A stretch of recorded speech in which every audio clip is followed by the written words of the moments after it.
ఒకటి brush DC model, ఇంకోటి బిట్వే model, ఒకటి రియల్ డీసీ మోడల్, ఒకటి బిట్వే మోడల్. బిట్వే మోడల్ అనేది మనకి వెహికల్ నుంచి సెంట్రల్ మౌంట్ అయి ఉంటుంది. వెహికల్ ఫ్రేమ్ సెంట్రల్ మౌంట్ అయి ఉంటుంది. బిట్వే మోటార్ జనరేట్ చేసే పవర్ వీల్స్ కి ఒక చైన్ ఆఫ్ బెల్ట్ ద్వారా ట్రాన్స్ఫర్ అవుతుంది. కానీ అప్ మోటార్ అనేది బ్యాక్ సైడ్ వీల్ లోనే ఉంటుంది. అది జనరేట్ చేసే పవర్ డైరెక్ట్ వీల్స్ కి ట్రాన్స్ఫర్ అవుతుంది. ఎలాంటి చైన్ కానీ బెల్ట్ కానీ అవసరం లేదు అప్ మోటార్. కానీ బిట్వే మోటార్ మాత్రం సెంటర్ లో మౌంట్ అయి ఉంటుంది. అది ప్రొడ్యూస్ చేసే మెకానికల్ ఫోర్స్ అనేది వీల్స్ కి ఒక చైన్ ఆఫ్ బెల్ట్ ద్వారా ట్రాన్స్ఫర్ అవుతుంది. అది కంపేర్డ్ టు అప్ మోటార్, బిట్వే మోటార్ అనేది ఇంకొంచెం smooth operation. Permanent dominant synchronous motor use చేస్తారు. దానిలో ప్రొడ్యూస్ అయ్యే టాప్ కూడా చాలా ఎక్కువ.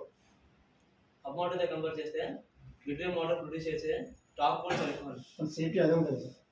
సేఫ్టీ పరంగా చూస్తున్నా సేఫ్టీ పరంగా అదే ఉంటుంది సార్. అది వాటర్ పైన ఉంటుంది కాబట్టి దానికి వాటర్ డస్ట్ అని ఏమి పట్టకుంటుంది.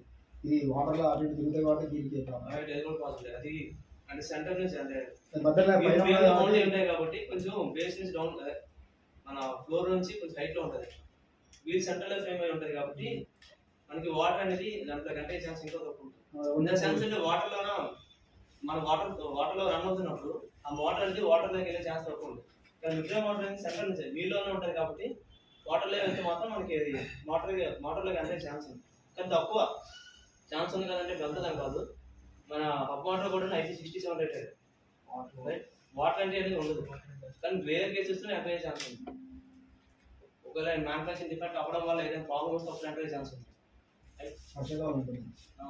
అదే బిట్వే మోడల్. ఇది